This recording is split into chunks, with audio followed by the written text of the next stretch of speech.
আপনারা ইতিমধ্যে জেনেছেন সরকার নির্বাচনের একটা রোড ম্যাপ ঘোষণা করেছেন এবং ইলেকশন কমিশন ওই রোড ম্যাপ অনুযায়ী বাকি কাজগুলো সম্পন্ন করবে। তো আমরা আশাবাদী, ইতিমধ্যে পুলিশের ট্রেনিং, সেনাবাহিনীর কতজন লোক থাকবে, পুলিশের বিন্যাস, এগুলো কাজ শুরু হয়েছে পূর্ণোদ্যমে। তো আমাদের প্রত্যাশা আমরা ঘোষিত সময়ে তারিখে আমরা জাতীয় নির্বাচন সম্পন্ন করতে পারবো। রাজনৈতিক নেতৃবৃন্দের সাথেও আলাপ আলোচনা অতীতে হয়েছে, আগামী দিনে আরো হবে।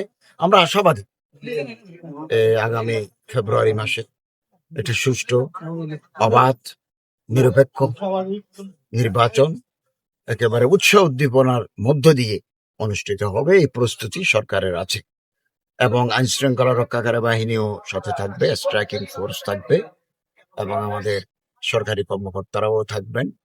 আমরা চাচ্ছি একটা নির্বাচিত সরকারের হাতে ক্ষমতা হস্তান্তর করে আমরা পুরনো ঠিকানায় ফিরে যাব, এটাই আমাদের অভিপ্রায়। সাম্প্রদায়িক দাঙ্গা কিংবা এরকম সাম্প্রদায়িক দাঙ্গার তো আমরা কোনো লক্ষণ দেখি না।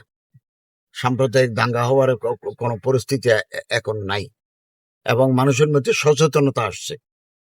এটা নির্বাচন হবে, সাম্প্রদায়িক দাঙ্গা হবে কেন? এটা তো এরকম কোনো পরিস্থিতি তো এই মুহূর্তে আমাদের দেশে নাই। এটা হবে না। যারা বিভিন্ন ধর্মের নেতৃবৃন্দ আছেন, সনাতন ধর্ম, বৌদ্ধ ধর্ম, খ্রিস্টান ধর্ম, ইসলাম ধর্ম, আমরা মুরব্বীদেরকে সম্মানিত ব্যক্তিদেরকে অনুরোধ করব যাতে শান্তি শৃঙ্খলা বজায় রাখার ক্ষেত্রে ওনারা উদ্যোগে ভূমিকা নেন। মাননীয় ধর্ম উপদেষ্টা